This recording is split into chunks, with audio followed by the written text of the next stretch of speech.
Bonjour à toutes et à tous. Aujourd'hui, on va décortiquer un système qui est vraiment unique au monde, une sacrée exception culturelle française, le régime des intermittents du spectacle. C'est un mécanisme qui est absolument fascinant, il est essentiel à la création, mais il cache un paradoxe économique assez surprenant. Allez, on regarde ça de plus près. Bon, pour commencer, qui sont-ils, ces intermittents? En 2023, on parlait d'environ 312 000 personnes. Et comme on le voit bien ici, ils se divisent en fait en deux grands groupes. D'un côté, il y a les artistes, donc les comédiens, les musiciens, les danseurs, tout ce monde-là, c'est ce qu'on appelle l'annexe 10, et il représente la grande majorité des effectifs, 65%. Et de l'autre côté, on a les techniciens, régisseurs, éclairagistes, monteurs, qui sont sous l'annexe 8 et qui forment les 35% restants. Jusque-là, tout paraît assez simple, non?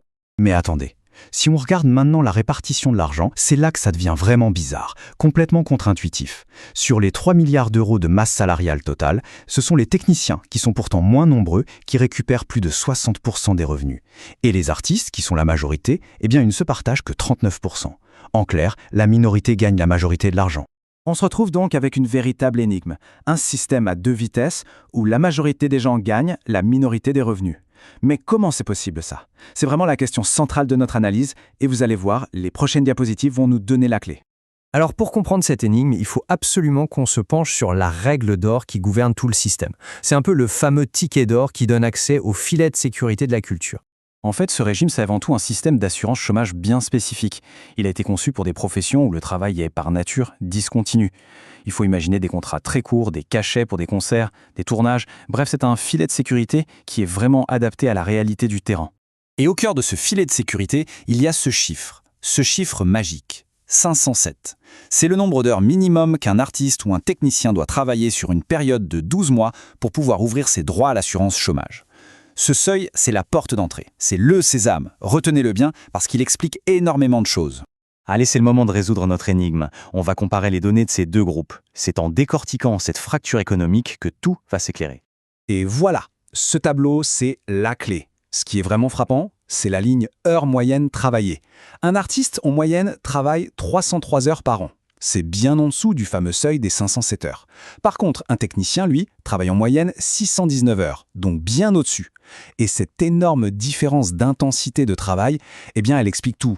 Le salaire annuel moyen qui en découle est sans appel, presque 16 400 euros pour un technicien, contre même pas 6 000 euros pour un artiste.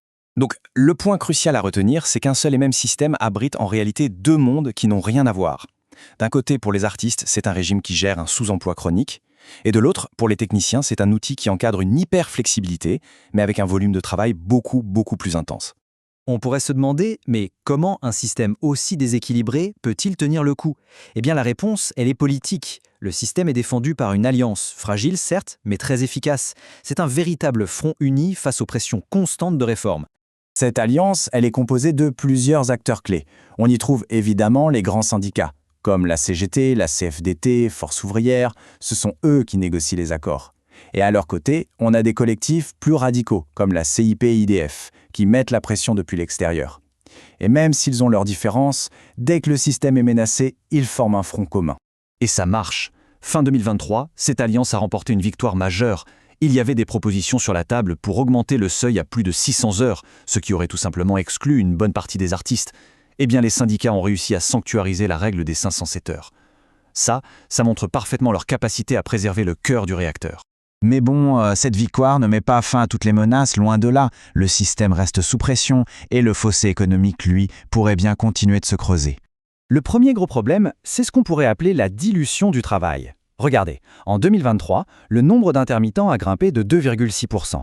Mais en même temps, le volume total d'heures de travail disponibles, lui, n'a augmenté que de 0,5%. Concrètement, qu'est-ce que ça veut dire? Ça veut dire plus de monde pour se partager un gâteau qui ne grossit quasiment pas. Résultat, la concurrence devient plus rude et la précarité augmente pour tout le monde.